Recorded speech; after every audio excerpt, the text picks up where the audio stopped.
Welcome to Tigers Untapped, a Bluff City media podcast. Stepping up to the microphone are your hosts, Trey Lasley and TJ Willis. Now, let's get to the show.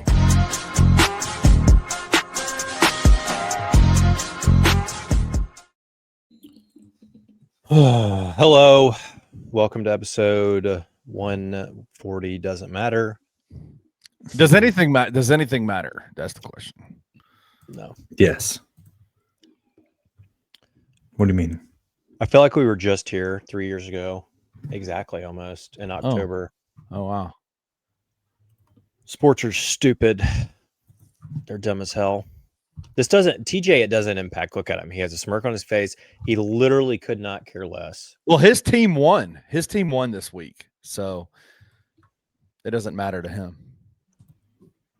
No, it's not all doom and gloom. I don't think the season's over. I just don't. Let's tell the people what we're drinking. Assuming we did not plan this, is this the one that you have? Yeah, that's the only one I got. The only one we have left. Oh, that's a pretty cool little can. This is, and look at that. Steam of Kentucky. It's a Cooper House project, pre-prohibition common. I don't know what to tell you about this. I don't know. I don't know. Steam of Kentucky, pre-prohibition common. I mean, my thought process is it's going to be some kind of bourbon infused. It has to be, right? I didn't even think about that. I don't know.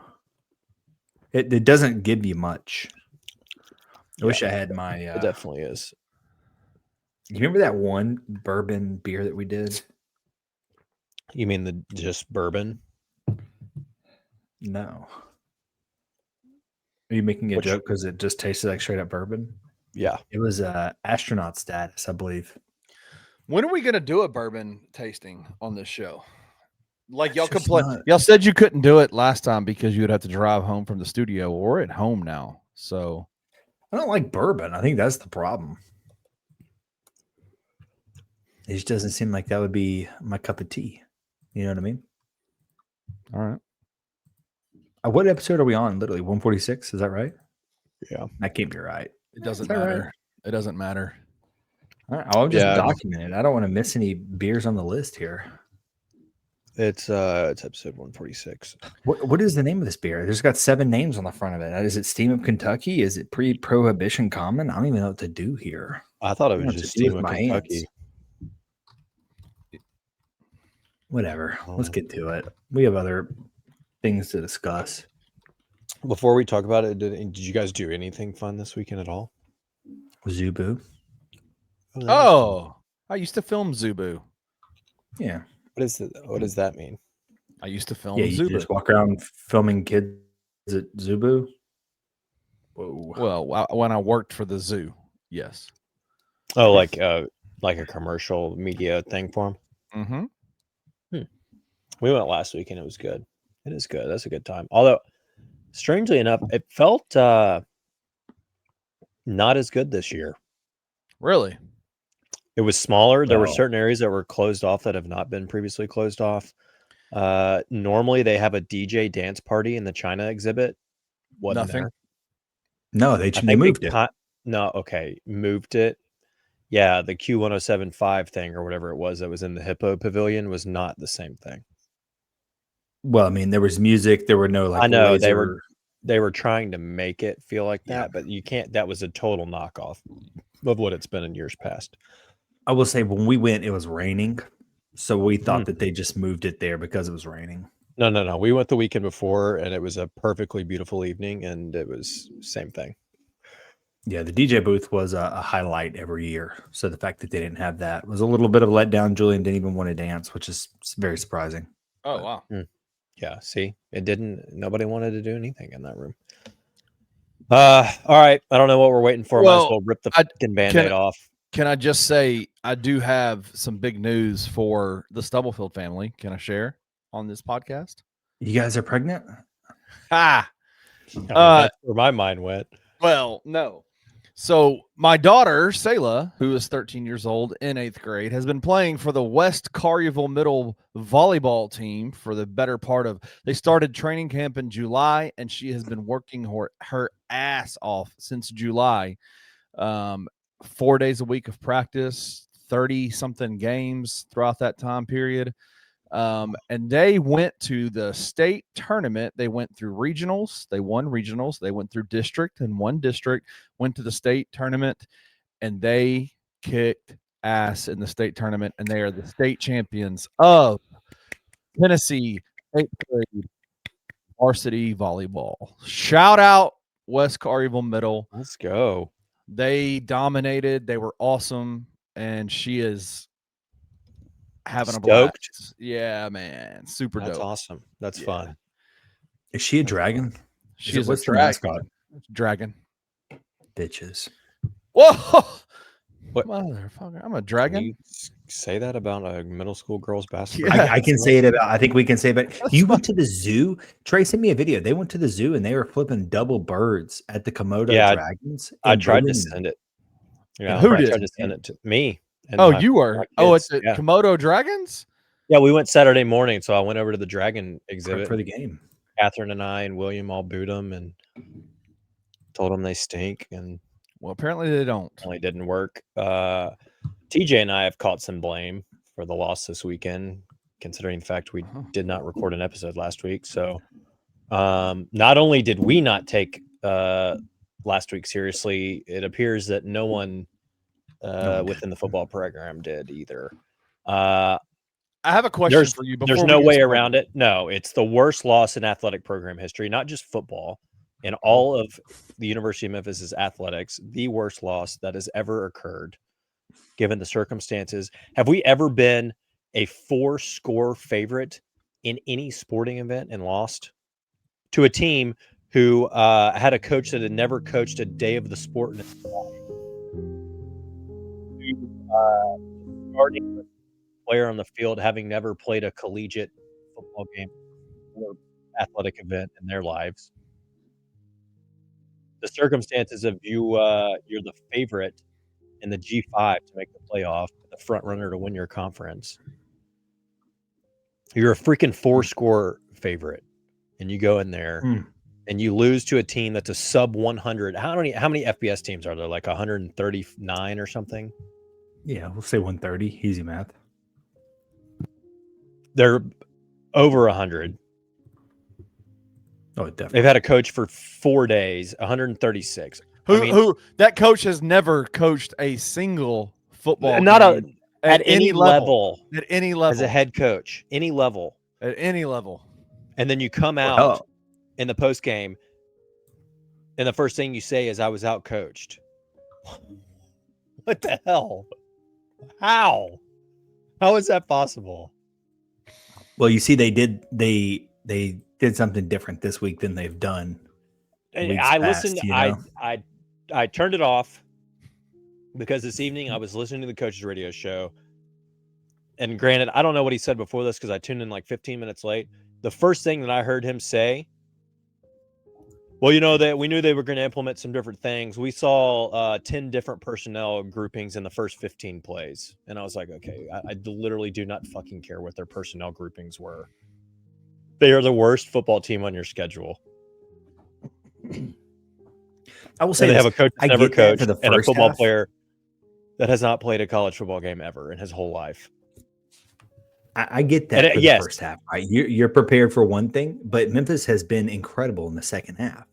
They did not adjust well. They just literally doesn't make sense. They didn't make tackles. There was a lot of things going wrong.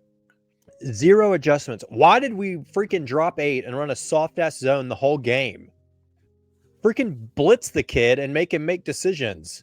And quick, I don't know. That little zero, their freaking wide receiver that is national player of the week, was open all game long.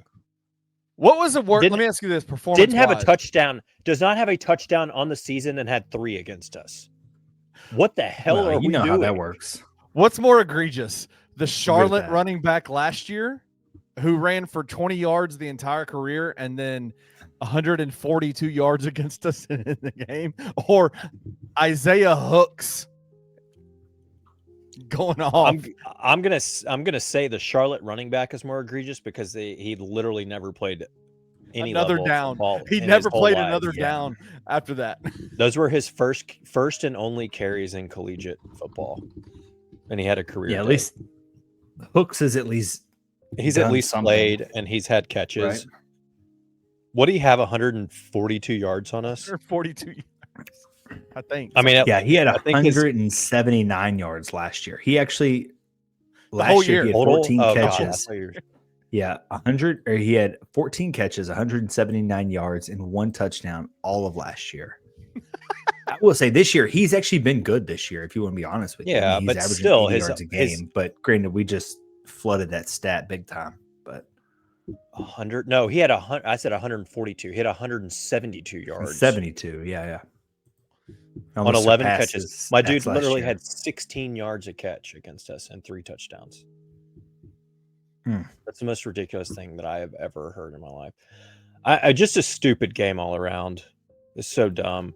I mean, credit to UAB. They did what they wanted to do. They controlled the clock. We had the ball twice in the first half. That's ridiculous. Twice. Yeah. Which people are using as an excuse, but it's because their defense couldn't get a stop in the first half. They couldn't get them off the field. Or the first half, we couldn't get them off the field the whole damn game. They didn't punt the ball until there were 2 minutes left. That was their first punt. And then when we did get stops and the pick and the fumble, both times we did literally nothing with it. Nothing with it, yeah. We turnovered on downs after the fumble, and then we threw a pick. Or no, sorry, turnover on downs after the pick, and then after the fumble, we threw a pick in the end zone. Sorry. Which I also don't understand how that, if he was down, forward progress at the 1, or not forward progress. They said he caught it and had possession at the 1 and then ran into the end zone and kneeled. Went into Would that be a safety? It's a safety, yeah. I know. I'm with you too. Which I don't. If they had called that a safety, it feels like it would have been cheating, but I don't understand how it wasn't just a touchback, whether it was their ball at the 1. Whatever. It doesn't matter because they proceeded to go 99 fucking yards and score. So. Well, I when we talked before the show, I said, I want this to be a therapy session for Trey. Trey's sports are so this needs to be sponsored by BetterHelp. I have a serious, I'm admitting it. That's the first step. I have a serious problem. I cannot stop thinking about this football game. It is making me so mad. I cannot escape it. It's consuming me. It's the worst. Like, what am I doing? Why am I letting a bunch of college kids impact my mental health this way? I mean, that song is perfect for this situation, but I am so mad. This was supposed to be an incredible week. It's just one of those days. Maybe stop. Maybe the most exciting and anticipated episode of Tigers Untapped that we've ever had. Because we did not record the show in 2019. It did not exist. We were supposed to be 7-0, top 20 in the country, and likely hosting game day. And instead, I'm sitting here, and right now, I don't even want to go to the South Florida game. That's where I'm at. And if I didn't already have season tickets and a parking pass, I likely would not be going. I will probably end up going. But today I do not want to. Just a stupid game. So many dumb things. Why the hell didn't Sutton Smith have a single carry in the first half? What are we doing? We have been averaging over 200. He's going to transfer. Why would he not? What are we doing? You have 2 of the 100%. Would you not if you were him? What the fuck's going on? Why is he not getting touches? I mean, who's going to be the running back over him next season? It doesn't matter. He's not going to get a touch. I mean, they freaking gave the Spain kid a carry in the first half, and Sutton did. Yeah, Sutton is the first person to touch the football in the game on Saturday and housed it 99 yards, and then literally didn't touch it again until the middle of the third quarter. What is Maybe that? think that he was hurt or something. There had to be something, right? When is did Arrington from Maiden hurt? Sprint? Is Sutton Smith hurt? Like, what's going on? There's a lot of weird ones. Can you turn the damn song off because we can't hear each other? It doesn't. How? How does that happen? There has to be a logic to it. I'm assuming, right? There was something to it. It was somebody banged up, maybe something tweaked a little bit. It's got to be something. I get the carries. Like, he's not going to get all the carries because who do you take the carries from, right? Yeah, We've talked about this before. I'm not saying get them all, but to not have a single, and grant whatever, I guess they're going to point to the fact that we had the ball twice on offense and that we ran 12 offensive plays in the first half. But the point still stands. How does he not get at least one? And you gave Spain a carry in the first half for 0 yards. 1 carry, 0 yards. I mean, what's that 1 carry? I mean, I get what you're saying. Like, I agree with you in theory, but why are you making why was he in the game? Because it doesn't make any sense that you have. Why does Pizon never play? It's just changing it up. I mean, I'm not opposed to that, right? I think it got to a point where you were down. You haven't had the ball for 45 minutes. And so they just didn't run the ball. I get it. Right? I mean, we did not run the ball that much. So the second half, you're just kind of like, all right, we got to figure out something. Got to get something going. Right? So you're not going to run a lot of that time. So I think returning that kickoff actually hurt us mentally. I'm not joking. I agree. Yeah, I think they had a long drive to open up and score, a scripted drive, whatever that happens, shit happens. And then you immediately house the kick. And I think a part of that, the entire team gets the mentality of like, oh, this is going to be easy. That was quick. And then they chew up a shit ton more clock. Yeah. You get the ball back. You don't get a 4th down. You give them the ball back. They get a field goal. You know what I think really actually cost us the game? In more ways than one, was the halftime drive with a minute left that we allowed them to score a touchdown. Because not only does that keep you from going it, you know how much different it would have been with us going into the half 14-10 and getting the ball after half, as opposed to allowing them to score with 2 seconds left, them having the lead. I mean, did you see the way that UAB went off the field? They went off the field. So it might have been Johnny Memphis. Somebody tweeted it that they literally went off the field like they just won the first round playoff game, like they'd won a New Year's Six Bowl. They had so much confidence. Yeah, they're looking for something to keep them happy. So not only does that happen, and that totally flips momentum going into half, it then came back to bite us in the ass on the last drive of the game, because instead of just scoring the effing football, the staff is worried about leaving too much time on the clock because they'd already scored with a minute left before halftime and let them go down and score. So not only did we give up a touchdown right before half and flip momentum, then it impacted us and the ability to just punch the ball in with a minute left in the 4th quarter and tie the game. Instead, we thought, oh, you know what? You know what's a really good idea? Let's have our entire offensive freaking team line up and sit under the ball while 30 seconds tick off the clock and then try to run a QB sneak, and nobody will jump off sides, even though they've been set for 30 seconds. What the hell was that? I don't disagree with, if you want to run some clock, run it, but freaking stay in the huddle, run up and do the quick snap sneak. AJ, yeah, a lot of weird ones. Hey, he's a big kid. Why can't he get underneath? What happened to Arrington Maiden? Why? I mean, we already saw him carry the 80-pound gorilla on his back, or whatever the slogan is. The phrasing. They said he had a great week of practice. And then you know what? The 4th and 10. I cannot stand a fade route like that. With that, weird, if you want to run, good thrown ball though, all things considered, it was. I guess it was fine, and a heck of a play by Bram to actually catch the ball, even though he didn't get a foot in. If you want to run it on 2nd or 3rd down, that's fine. But when it is literally the last play of the game and it is score or you're done, there's nothing more I hate than that call. Like, don't you want to give your team the most time to try to score in that situation or make something happen, as opposed to just snapping it and immediately throwing a fade route? Yeah. Right? Like, I don't know. I can't. There's nothing. We did it earlier in the year too against Arkansas. That was one of our 2-point conversion attempts was the exact same thing. And I'm just like, why? When you have one play and it's score or not, why is that the call? You want to run it weird down or third down, you still have another play to go, whatever. But when it's the only play, I don't understand that play call. I don't know this to be true, but I feel like this is the most penalized game that Memphis has had. Yeah, it felt like maybe it ever. Sure as hell felt like it in that last series when we had 3 in the last 30 seconds. Also, or 2 or 3. I mean, 3 because you had the delay. We had game. 3. We had 2 false starts in a delay game, and we had 3 freaking touchdown video reviews on that same. Like, I don't know.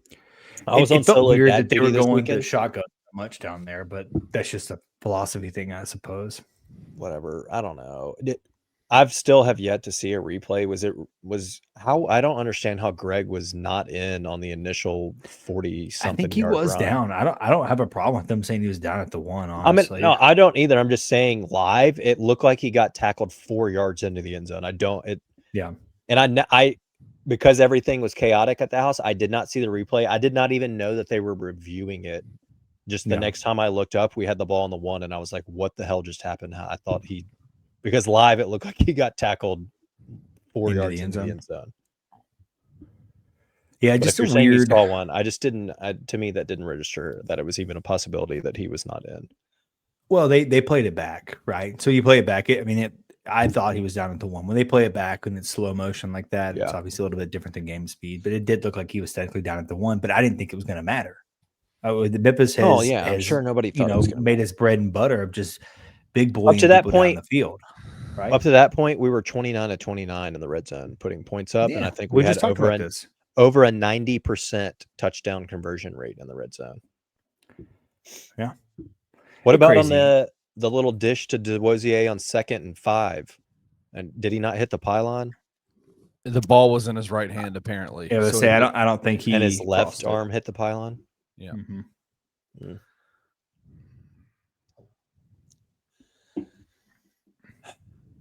One of the dumbest things I've ever experienced. It does not make any sense to me whatsoever. I get you're already down 1 quarterback. You don't really want to go put AJ Hill under center and let him try to sneak it in. I get that. Whatever. They did it. And we freaking false started because they made him line up for 30 seconds. Yeah, who'd they call the false start on? Was it on the tight end? It was on. I think they said it was on the tight end. I thought it was an O-lineman who was lined up. It was AJ. He moved before the ball was snapped. But they said it was on Adcock, who was the fullback. So it was 100% not on him. I think they meant to say 3, and the ref said 32 or something. Yeah. Oh, that was weird. I meant like it was down at the 1, or I guess the 5 at that point. Just big boy right up the middle. I don't think or just hand it off to DeWosier 4 times in a row, straight up the gut. He's going to score. Pizan. Anyone. I mean, the dude right before halftime got hit for a loss, 6 yards deep, bounced off, and still scored. Like, just hand it off to Greg 4 times straight. It was the second half, the first half, second half game plan of, I guess now second half, because this one AJ came in, is taking a freshman quarterback who's not seen a minute of play the entire year and dropping him back as much as they did when you still have Sutton and Greg out there who have been running SEC football teams off the field. Like, what are we doing? Like, that's where I got frustrated, was that I felt like it felt like the coaching staff was just way too cute with this game. I'm looking at it now. He was 13 of 25. How did he throw the ball 25 times? Brendan threw the ball 10 times in 2.5 quarters. Well, that's also not the same apples to apples, right? Look at the time of possession. All I'm saying, Brendan had 10 minutes to play. All I'm saying is that it dictates to me, like, a freshman quarterback coming in. Yes, they weren't down so much that they couldn't just run the ball the way that they always do. Like they were. Yeah, it was a 7-point game when he threw the just easiest interception in the world to UAB. We were down 7. And we were on what, the 35-yard line, about to score, like going in to score. I thought he was throwing it away. That thing was so overthrown. I literally thought he was just throwing it out of the back. He was like, whatever, I'm just going to rip this bad boy. Well, clearly it was a miscommunication. Clearly he thought that a receiver was running a different route. And that's what I'm saying. Like, if that's the case, of course it is. I mean, he had a good ball. Like, he threw good balls just on Saturday. Like, he had some good throws. There was nothing wrong to me with what I do. Again, I don't think necessarily AJ being in really cost us the game or anything. To me, it was the game plan. It was like what they did when he was in there. I just don't understand going away from Sutton. It felt like the defense not being able to get a stop. It was just stupid little stuff that allowed UAB to freaking get momentum and feel like they had an opportunity, and letting them hold the ball for the entire first half. Like, it's just dumb little stuff. It's just so stupid. Not adjusting at the half with the defense and which getting is out of wild, stupid zone, and saying, and like they ran the same RPO play to that Hooks kid multiple times on a drive, and they couldn't stop it. Like, they just couldn't stop it. Like, I don't know, man. It's so dumb. Yeah. I mean, I think they felt confident with AJ going in that they were better suited for him to throw the ball, for them to run the ball. I mean, at that point they were down 10, right? It was 24-14 when Hill came in. It just seemed like they felt more comfortable him throwing the ball, and I don't know. I couldn't tell you why. We know he's not going to take off running. It's a different. Immediately got us down to the 5. We kick a field goal. You punch the ball out. Whatever. I mean, you know what? Freaking good for UAB. They deserve it. That program, they're on the cusp of being shut down as a football program again because of Trent Dilfer. So they deserve a little bit of. Screw that. Every bit of that. I think this all boils down to Ryan Silverfield he's a philanthropist, just like Penny, and he's giving back to some of the lesser teams in our conference. And he just didn't want to see that program get shut down again. So he said, you know what, for a week, I'm going to let them be on top of the college football world. And then I'm going to come back. I'm going to still win this league. I can afford this loss. No. Let's make history. Let's give UAB their moment. And then that'll make the comeback that much better when we come back and still win the league. Narrator, Trey did not really believe that was going to happen. I guess this is a good segue, though, to it. I don't know if you had something planned, but no. Do you think the season is over at this point? No. Oh, Hunter. Yeah, to me, it is. We can talk about USF, but no, it's not over. Brendan Lewis is listed as day-to-day. He looked like he could never walk again. Greg was day-to-day for 3 weeks. I don't think Brendan's playing this weekend. I do not think that we will win. I would not be shocked if the only game that we win left is Rice. This guy's outrageous right now. I don't know how you have any confidence after what you just saw on Saturday. We feel like the most fraudulent program. Little hiccup, dude. Ever. Just a little hiccup. I will say, no. You cannot be a 4-score favorite and it be a little hiccup. This isn't a freaking Bob Ross painting. This is real. This is the worst loss in athletic program history. Accident. Across all sports, TJ. We've never had the CBU basketball loss was not as bad as this. It wasn't, because you know what? It didn't freaking count. This guy's ridiculous.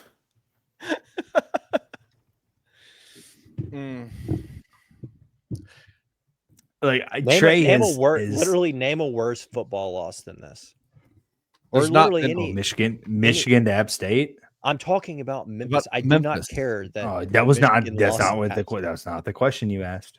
Name a worse athletic program loss for the University of Memphis than this game. This is I'm sure Tiger Jeb could send us something from like, the 1940s. Nobody can send anything. It's not possible. And whatever. I have zero. It says a 21.5 point favorite. It was 24.5. It was 24.5 when it closed. Right before kick, it was 23 or 24.5.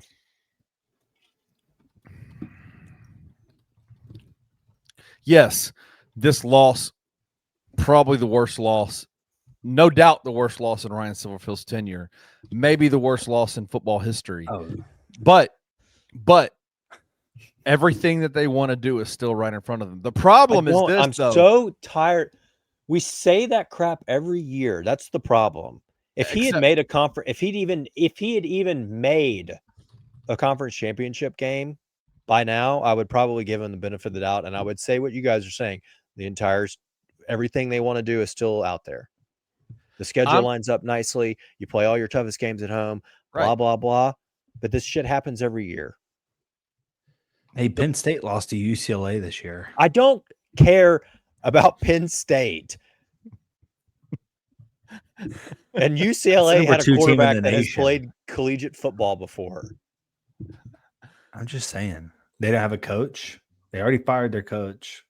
They were also UCLA. Maybe UAB will have a UCLA-esque turnaround.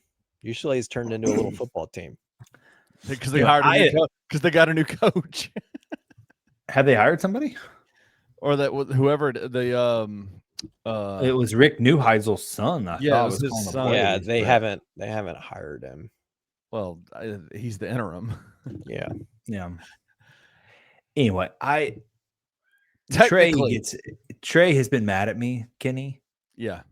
Trey and our buddy Charlie, because I have kind of low-key been calling Memphis. The resume is not that great. And I think now he's come full circle on it. You win who you win. I think our resume was fine. TJ's just been saying that we were the equivalent of North Texas, which I just didn't. I thought was the resumes were the same. No, the resumes were the same. Okay, but all the metrics didn't say that. That's literally not true. That's what FBI said. No, it didn't. It did. It said that our strength of schedule was 30 something, and they were in the 60s. No. Not now. FBI was essentially the same as ours because the strength of resume, our strength of resume was higher, but the strength of schedule and the remaining strength of schedule were essentially the same. And we were right there next to each other. Same thing on FBI because neither one of us had played a team really worth a damn. Just to be honest with you, not to take away with what Memphis did. I mean, I'll take 6-1 any day of the week, but I don't know. I'm with Kenny though. The season is not over. Let's go ahead and look at South Florida because I think this is the get back game. This is going to be the one that turns it all around. Everyone that's upset with Ryan and upset with this team, I think this is the one, dude. And then we'll talk about East Carolina when we get there. 11 a.m. ESPN2. Woohoo! Because we freaking lost. It was always going to be ESPN2. It was always going to be 11 a.m. on ESPN2. 100%. No, it was 100%. If we had won, it was going to be ESPN. I guarantee you. No, it was not. It wasn't. Yes, it was. I texted you last week and told you that that's not the case. It literally came out and they said ESPN or ESPN2. I'm telling you. They meant the Ocho. They meant the Ocho. Right before the Kenny, dodgeball. You did not tell us it was ESPN. He did. No, Kenny, Texas. And said it will be ESPN2. No, I said it would be 11 a.m. Yeah, I knew it was going to be 11 a.m. I'm saying it would have been on ESPN, not ESPN2 had we won.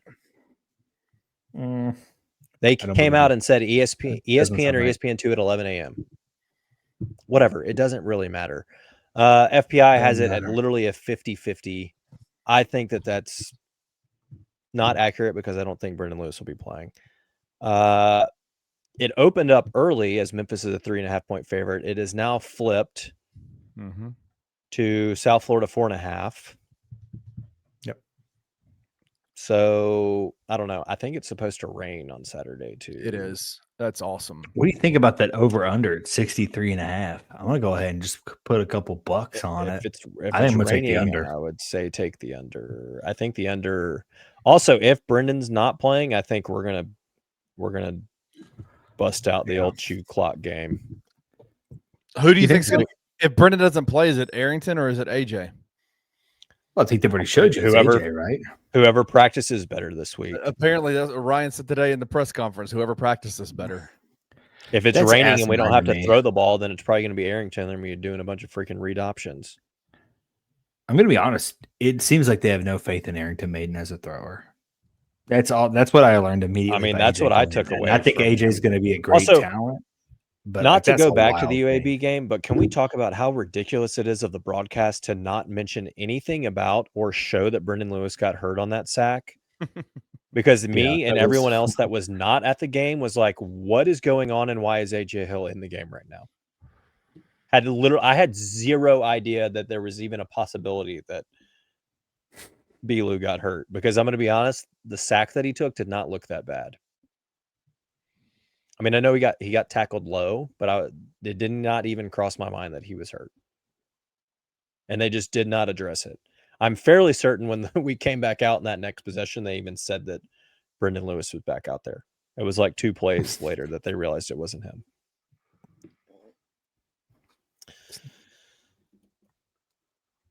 It also really felt like those announcers were, I mean, I get it. They were a massive underdog, so it's probably exciting to see, but they were really, really on my nerves with all the UAB freaking. You should have heard me and Tracy. You should have heard me and Tracy during the game talking about the announcers. They were ridiculous.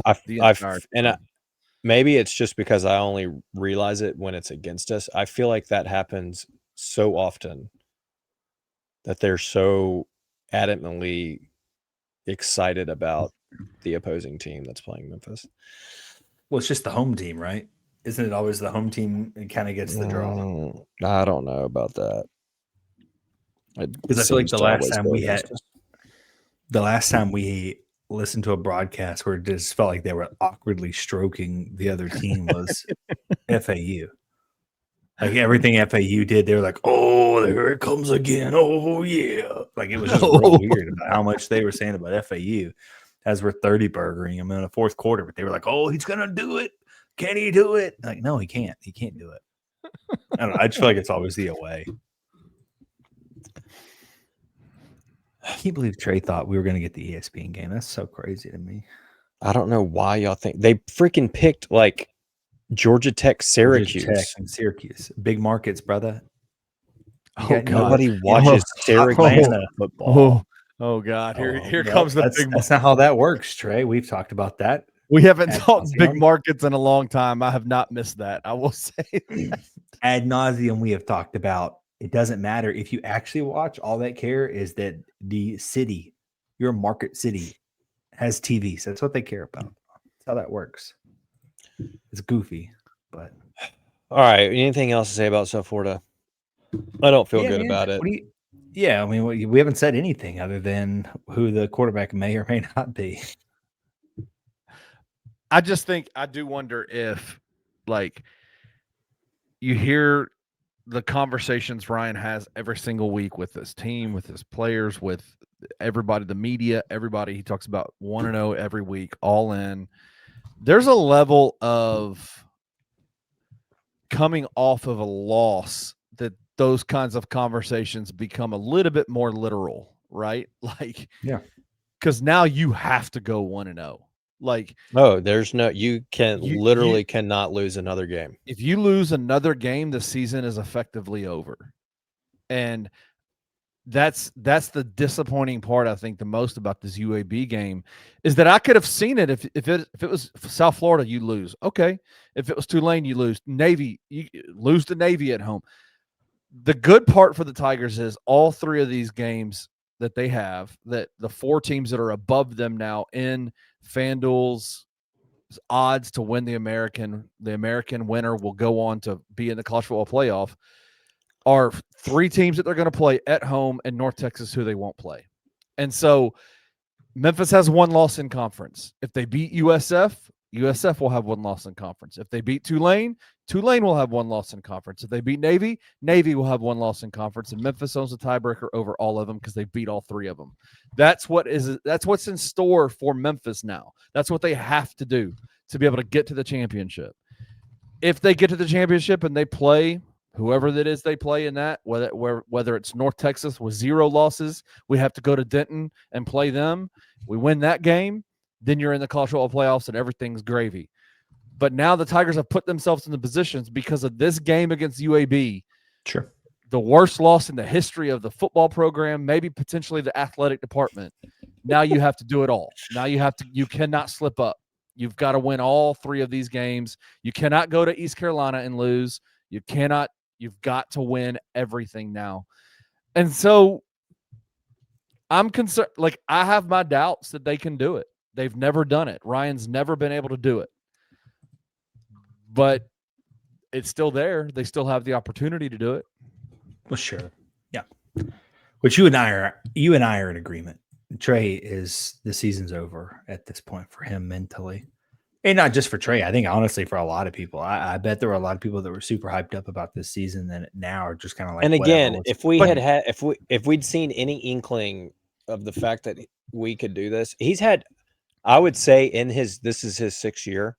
I would say 4, including this year, 4 of those years he should have at least finished second.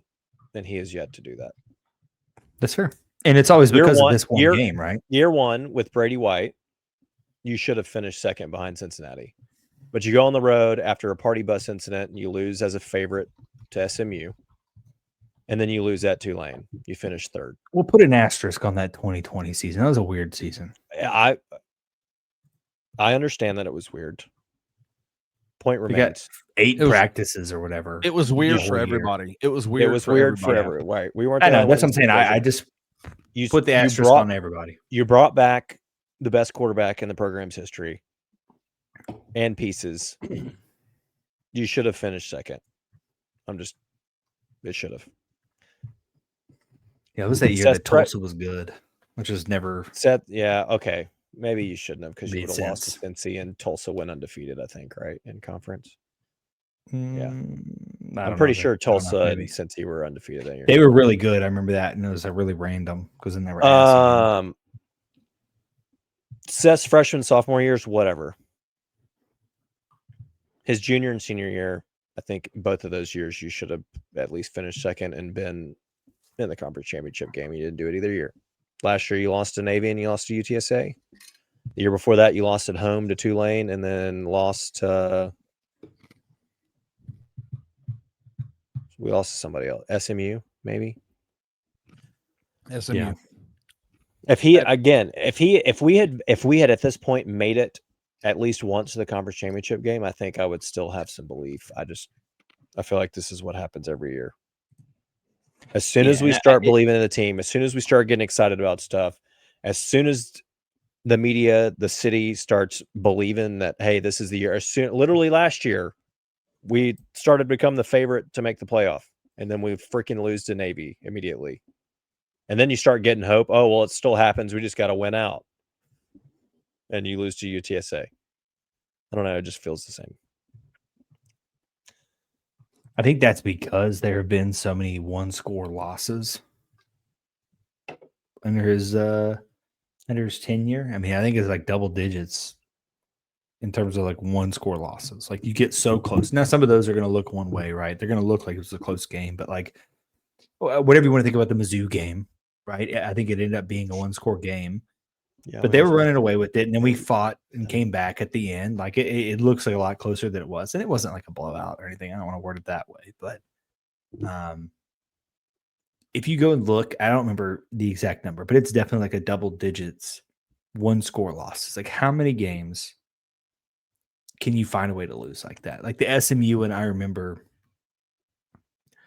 it was a home game against SMU late in the season, where we just couldn't do anything. We could not stop them from scoring. Granted, they couldn't really stop us either, but I think it was 24. No, that's last season. 23. 23 had to be 23. You just couldn't score. Like you needed to win that game, and you just couldn't keep them from scoring. You couldn't keep them off the field, and it's like that every year, right? Think back at UTSA last season. That was the big one. Navy, whatever you want to think of that game. That was the weirdest game I've ever watched in my life.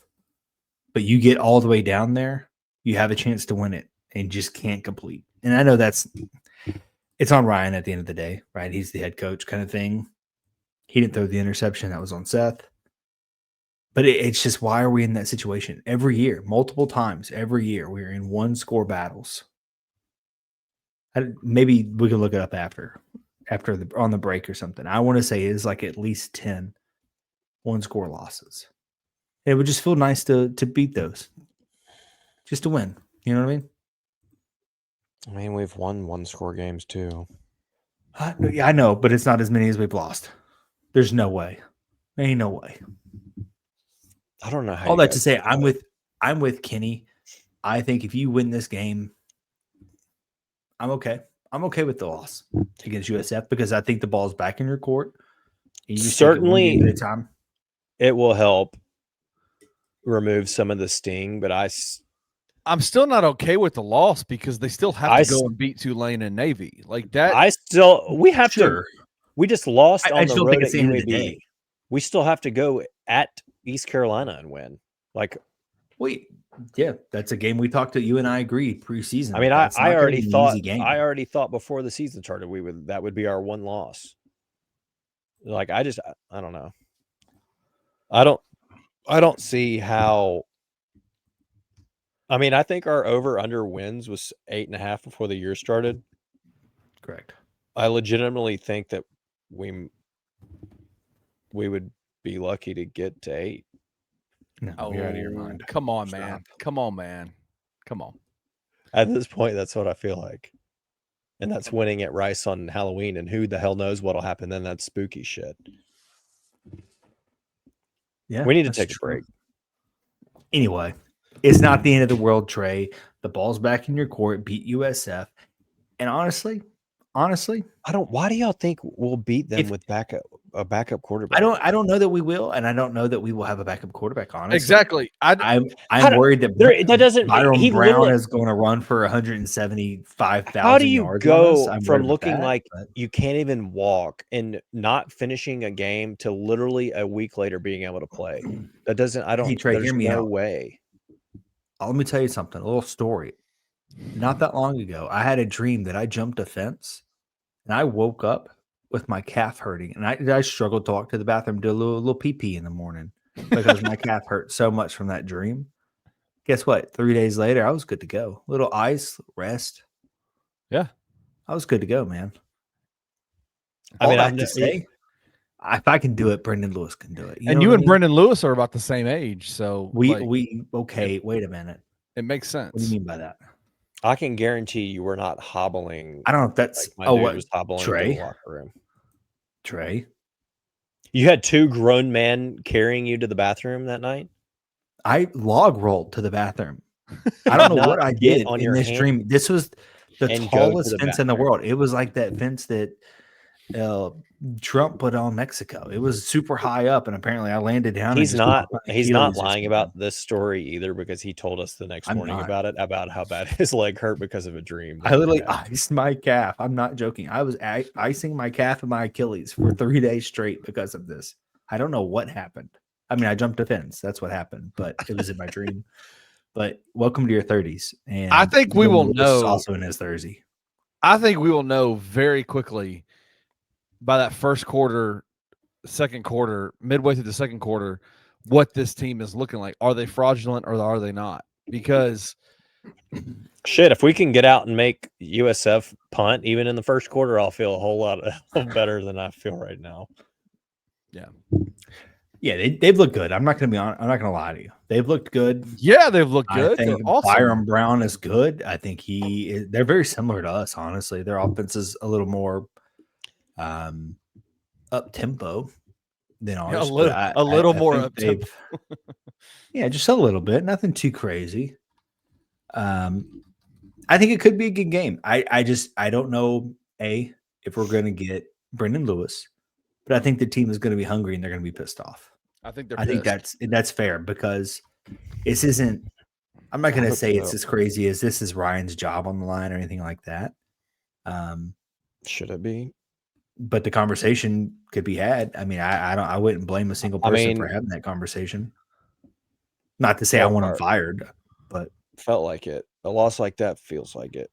I mean, I know that it won't. No, happen, it's not. It's not because of the UAB loss. I think it's the holistic aspect. Yeah, I'm not saying as another season where we can't make the damn conference championship with all this talent that we have. I'm not saying that one loss in and of itself. I'm saying everything with 4x the NIL of everybody. Don't even. He stop. uses 1.5 times it, Kenny. Oh, that should also be in the equation of Fireball.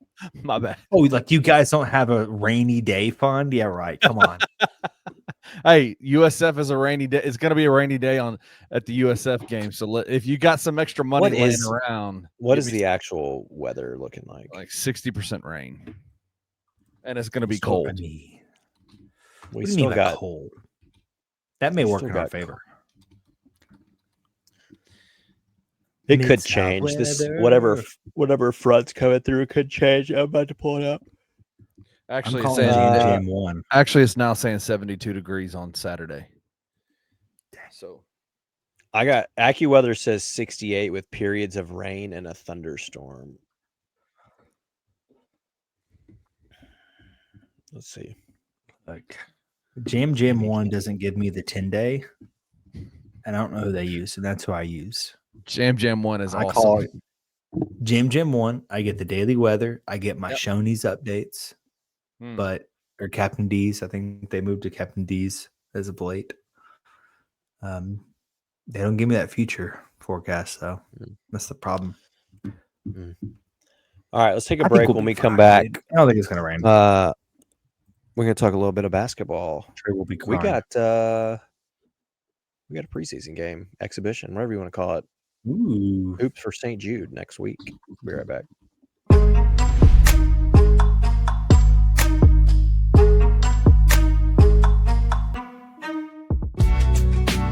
In the heart of the Highland Strip for 27 years, Trilogy Tattoo has helped tell stories for Memphians for generations. Located at 530 South Highland, Richie and his team are waiting to help you tell yours. From tattoos to piercings, your body art should be as unique as you are. Voted a Memphis Flyer top 3 tattoo shop in the city of Memphis since day one. Your story will be safe here at Trilogy Tattoo. Open 7 days a week, Monday through Saturday, 11 to 11, and 3 to 11 on Sundays. They have convenient times waiting on you. Let Trilogy Tattoo help you tell your story.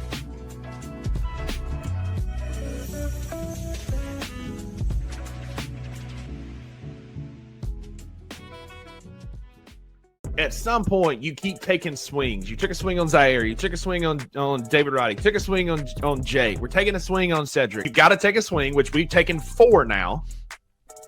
We tried a sure thing in Marcus Smart. It didn't work out, right? Because we had 3 straight swings, and then we went after Marcus Smart, and everybody, us included, we liked it. We felt like he fit the Grizzly MO with his defense and aggressiveness and leadership, and instead we got fat Marcus Smart who didn't even try. But now we've taken a 4th swing. And I think our next time up at the plate, it's time for Zach Kleiman to say, look, we've taken some swings. There's only so many guys, so many minutes to develop guys. We need help. But I think this is a very interesting season for Zach Kleiman because last year in an exit interview, he said we unintentionally got younger. And we got younger again. Tune into the 2 Buck Sports Show with Rusty Witten and Drew Gann, Monday through Friday at 11 a.m. on the Bluff City Media YouTube channel.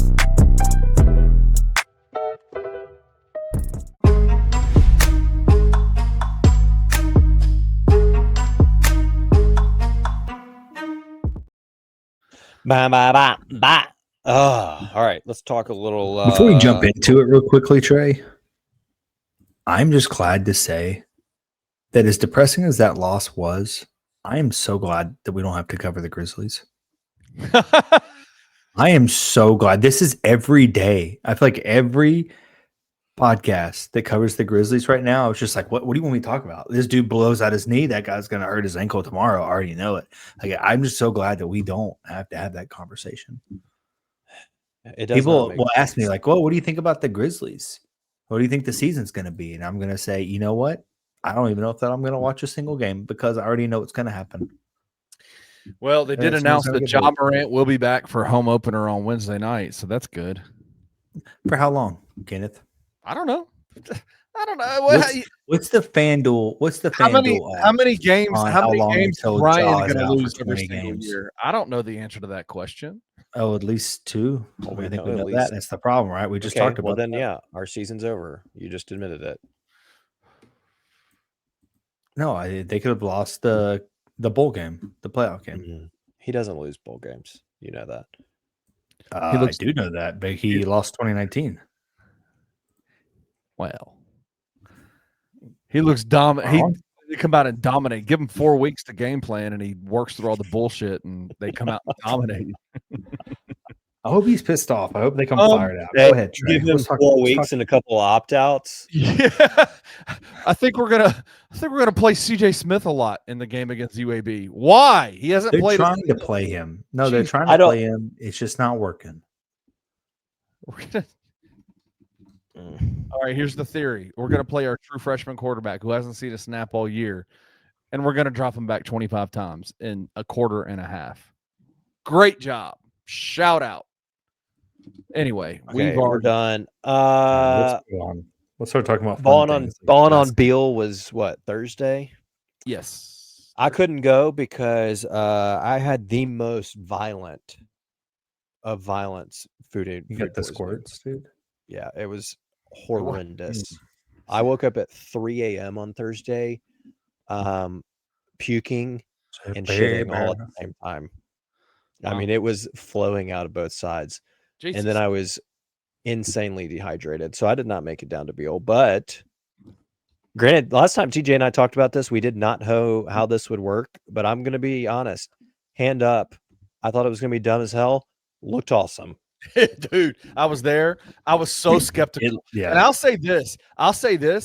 I think Penny Hardaway was skeptical about it when he talked about it. Like, there's a few press conferences that he did prior to Ballin on Beale, and he kind of would smirk every time he would talk about it. Like, whatever, you know? Yeah. It looked great. It looked like was a good time. Awesome. I think I know that people were tweeting before that about like Memphis Madness and blah, but let's be real. The Memphis Madness stuff, everybody always left that and was like, that was terrible. That was awful. Yeah, it was 2.5 hours. It was too slow. Like Ballin on Beale looked perfect.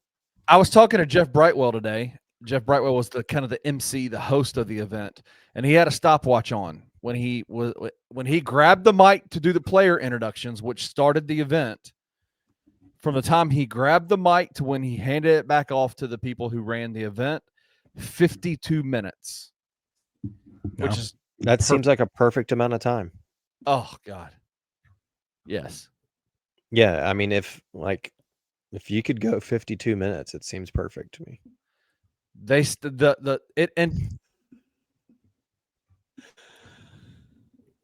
It ended at 6. Shout out to Jeff for lasting 52. It ended at 6:48, which is great. Great. Saw that CrossFit, dude. Stamina, bud. It looked good. Honestly, I saw the pictures on Twitter. I was not gonna go. I wasn't gonna go. I got kids. I haven't laughed in 72 hours, so I appreciate you guys. Last time Trey laughed, he was doing a screaming eagle on the toilet. I was laughing about how ridiculous it was. And not where did all of this water come from? How much fluid my body held. And then I literally felt like SpongeBob when he needs water after that, like the next day. I mean, whatever. Too much information. But food poisoning / stomach bug is, can we agree that is the absolute worst illness to get? Should I tell my story? Should I tell my story of food poisoning? I don't know. Is it the China one? What does that mean? I don't know that. Yeah, tell TJ. I know it. You've told me before. So when I lived in China, I got really, really sick from food poisoning quite a few times. And pretty much the entirety of the 3 years that I was there, I was sick all the time. And you don't say. Yeah. And so within the first like 2 weeks of being there, I went down the street and there was they have this thing called Shao Kao. It's outdoor barbecue. And they have raw meat sitting out on this plate. You pick up your raw meat and you take it over to their grill and they cook it and you eat it. You know what? Hold on. It's not sanitary. TJ sends me the videos of this Indian food vendor that cuts meat with his big toenail. That's probably what I eating, dude. That's sure. Probably what I ate. So I got so sick. That I had the same situation Trey had. And I got so dehydrated after multiple days of being so sick that I was on the toilet and holding a trash can in front of me at the same time. And so at the same time was, bleh, and then the other side that I was so dehydrated, I passed out on the floor and I woke up and stuff was still coming out of me. And so I was like just on autopilot, dude. Just soft serve autopilot. That's wild. I was like swimming in all of it. Trying to get imagine you trying to having a cramp in your calf like you did, or having an injured calf and trying to donkey roll to the bathroom. That was me. He said I woke up and it was still coming out. It never stopped. It never stopped. You know, have you ever seen those soft serve ice cream machines? Even though they turn them off, there's still just a little bit. They're still coming out. That's what I'm picturing right now. But out of Kenny's beehole specifically. Oh my god! So anyway, was this a carpeted bathroom? No, it was definitely a linoleum floor bathroom. Yeah, but what he didn't tell you was that it got to the corner of the room and it started leaking to the room below him. Yeah. Are you allowed back in this country? I'm not actually. They won't let me back in. White devil. Anyway, look forward to trying to go to Ballin on Beale next year. Yeah. KenPom rankings dropped. I'm sure both of you have seen it by now since we've taken a week off, but considerably higher than we are in Bartorvik's ratings. Shout out KenPom. Shout out KenPom Roy. Let's go. TJ, have you seen them? No, I have not. So you have no idea where we're at. I guess I just kind of gave it. No, but we were a mile. Well, I know we were a mile down. We were like 80th. Yeah. On T-Bomb. Well, I kind of gave it away a little bit. Well, where do you think we're at on KenPom? Here, I'll tell you. I'll tell you where we started. We started last year at 42nd. To give you a little bit of a baseline. I actually just took my number. We ended way different. We ended last year at 49th. We were 52 going into the tournament. That seems low. Or I don't know how to look at that. It seems like a higher number than I thought. I thought we would have been lower, like 30s. But honestly, I thought last year's roster was dramatically better. So the fact that we would be anything lower than a 60 seems absurd. So I'm going to say 65. Kenny, have you seen him? I have not. You want to guess? I'll say 50s. We were 54. Yeah, we're 52. Yeah. That is so surprising. Why? Who pays for KenPom this early on? I need reasons. I don't know, because to be honest, he doesn't even have our roster input in here yet. So I'm not. He's just like, all right, we know this schedule is going to be shit. Let's just go ahead and start them off. Actually, our schedule is very good. What do you mean by very good? The bulk of the games are not good. Okay, sorry. Our out of conference is very good. We have 6, what he would distinguish as quad 1 games right now, and then a 7th with our matchup on Valentine's Day at Utah State. And then 4 of our conference games are quad 2-esque B-rated games. Right now, his projection for us is 20-10 overall, 14-4 in the conference, which I would say 14-4 probably wins you the league. From an American standpoint, we're, I think, easily next closest is North Texas at 88, UAB's 98, and he has South Florida at 104. How many quad one games do we end up with last year? Do you remember? Off the top of my head, I do not remember, but I want to say it was like 11 seems crazy, but I want to say I thought we were like, maybe it's like 8. Can I go backwards in Bart Torvik? You can't go like, oh yeah. You can look it up on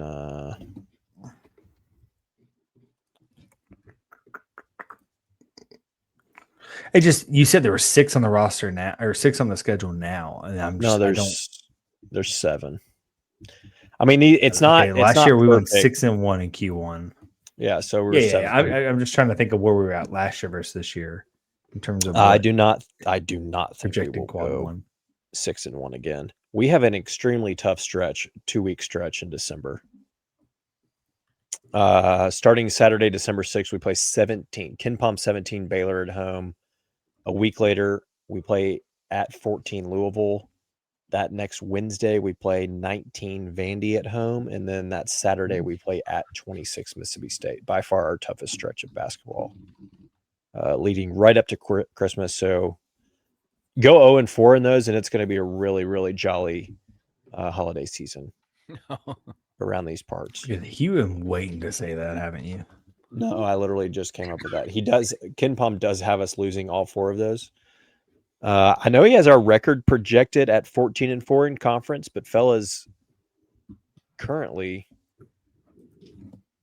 how he does game by game projections with the percentage result, he currently doesn't have us losing a conference game.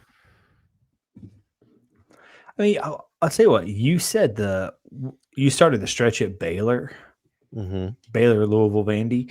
Honestly, from the jump, this thing is wild. Oh, the whole Auburn, San Francisco is good. Ole Miss is good. UNLV I was just saying that 4-game stretch is especially difficult. I mean, you're playing that is 4 top 25 caliber team. I mean, that could be 4 straight ranked opponents right there. Yeah, you get the Southern Illinois is whatever, right? I mean, that's kind of thrown in there. I don't think they're a bad team. New Orleans kind of sucks. But I will say the Baylor, Louisville, Vandy, State. Yeah. The one bad thing about him not having our roster in here is I saw multiple people say this, which a part of me was like, well, no shit, Sherlock's. But I think Kenny might have even been one. I think he texted us this. That this is the biggest team that Penny's had. And I'm like, oh, really? The team that has 4 7-footers on it is the biggest team that we've ever had. Wow. You're such a hater. That's not what I meant. Good observation, Kenny. That's not what I meant. Everybody is bigger. Outside of Doug McDaniel, everybody's bigger. I was like, every position group is Dougie Fresh. Don't be. He's small. Don't be catching strays like that. Sheesh. Now he's small. He is to Kenny. Anyway, Kenny forgets that he's like 6'6" or 6'5", whatever he is. What I really wanted to come into KenPom and say is, they rank for average height. So I was coming to look at that, but currently our height is listed at 0 feet 0 inches. Yeah, seems very small. Like Zach Davis is a legit monster. Like that guy is huge. What is he not your same height? I thought he was like 6'6". There's no way. There's no. I'm not 6'6". I'm 6'4". They list him at 6'7". He is big. He is big. Really? Tarek Ingram, monster. Like he. Oh, they do have him at 6'7". Wow. Ashton Hardaway. I know y'all love to hate on him. Ashton Hardaway has gotten big. Hate on him. Big. I hadn't ever said a word about his height. It's just been his lateral movement. I'm excited. It's just the fact that his shoes are tied together. Ashton stays jumping fences in his dreams. That's right. They are legit. They are a legit, very big team this year. The guy that I am excited to see, the guy that I think who just looks different than anybody Penny's had at that size, is Hassan Abdul Hakim. He's huge.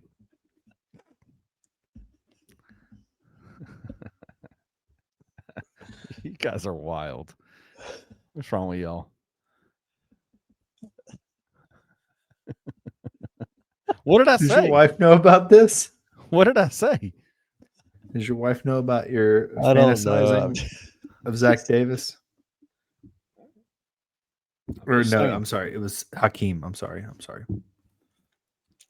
No, you're carry on. We're being children for sure. Well, I'm delirious. It's 10:45 at night, so yeah, I get Kenny's so tired. He's yawned we need a yawn counter for you to edit in. You've yawned no less than 6 times. I'm exhausted. Yeah, we need you to all right, let's get into our FanDuel Thunder picks. Ride TJ. TJ is not. I gave myself the loss because I said Oklahoma. If Matier was playing, I think it came out very late. My second pick was very clear. I don't even remember what it was at this point. I just remember it hit.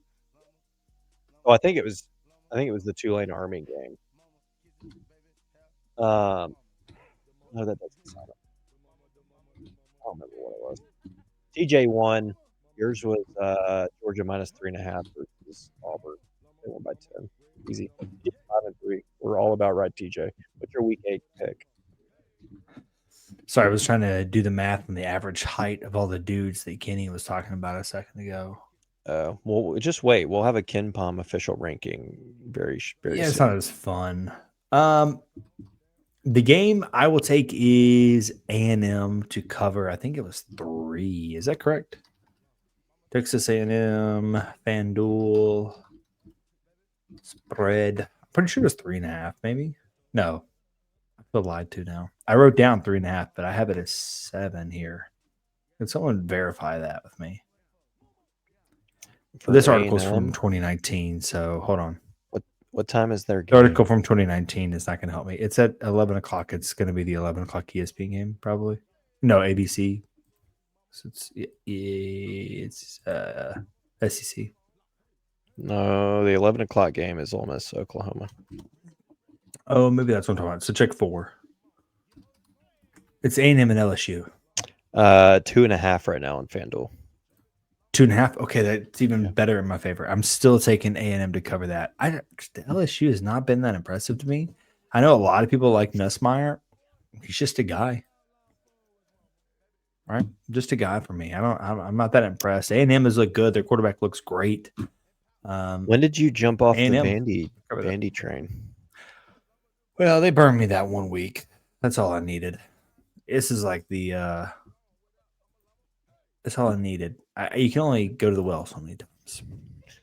I think I'm going to jump on it at Saturday 2:30. Go for it. They're 2.5 at home hosting game day for the first time in forever. They weren't favored in a ranked SEC game for 40 years. This is back-to-back SEC ranked matchups that they've been favorites in. I'm taking them minus 2.5.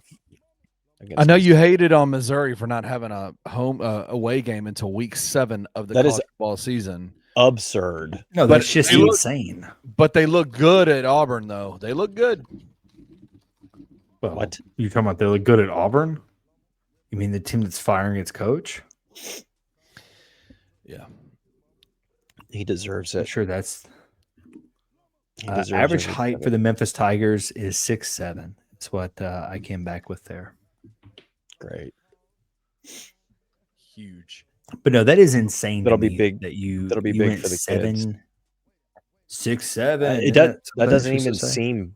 It seems illegal to play open your season with 6 straight home games. They have 8 total. I didn't even know you could play 8 home games.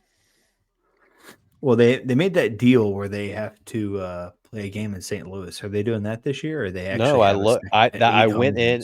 Oh yeah, you're right. And verified that every game was in Columbia, Missouri. How do you? I mean, the fix would be in if they both get A&M and Oklahoma at home, but Oklahoma is going to be in Norman. That's wild. Yeah. So, all right, let's get into this. Let's get into this steam of Kentucky and get the heck out of here. It's about to be midnight. I thought this was very good. It is very good. Not a bourbon beer. Kind of tastes like a grindhouse, honestly, to me. Is that crazy? Yeah, I don't know what it is, really, to be honest. Well, we just made that. We just thought it was going to be. I know, that's what I thought it was going to be. It's clearly not. I got a little bit left. I like this can. I like that it's on a sticker. It's a printed can. You know what I really like is this black top. I don't know why. Black top, yeah. I don't know. I really like that. That's a nice touch on the top of the can. Show the can again. Give a good display. I mean, it's not. I'm trying to see. It's a little bit plain, a little bit bland. For not sure. a whole lot of. I mean, we're not even really getting any fun font or anything. Not a whole lot of artwork going in there. I guess you got the Cooper House Project logo. I mean, it's fine. I'll give them bonus points for the black top. I like that look. Looks good. I mean, this is like a 5.3 can. Yeah. You're being nice with it. There's nothing going on with it. Like, what is this down at the bottom? This, what's that movie company? Is it MGM? That's the black and gold with the lion. Yep, I think is that who that is? MGM Studios. Yeah, maybe that's what I'm thinking of. It's kind of what it reminds me of at the bottom. It is kind of a boring can. I had to look up what Steam of Kentucky was, and it's actually referencing Kentucky Common, an American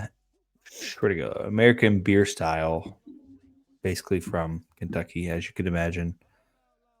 A once popular style of ale from the area in and around Louisville, Kentucky, from the 1850s until Prohibition.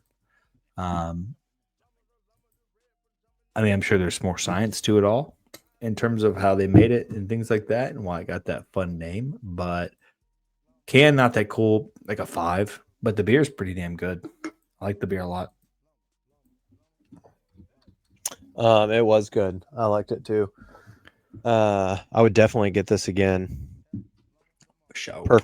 Perfect as a pint.